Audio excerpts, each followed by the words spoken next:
Приветствую вас, ребята. Сегодня у нас 31 октября. Вон, снегу навалило. Вот вчера как раз вовремя резину поменял.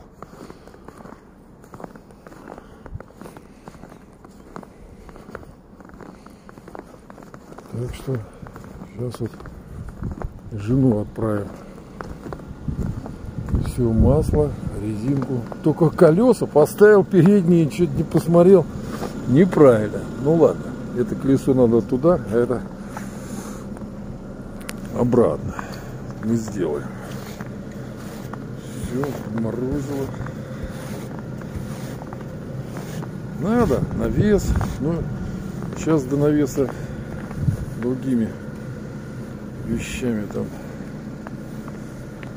надо как бы попутно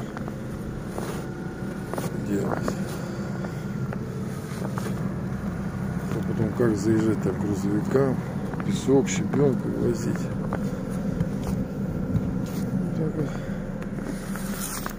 Будет оттепель, я там не смотрел, правда, что чего.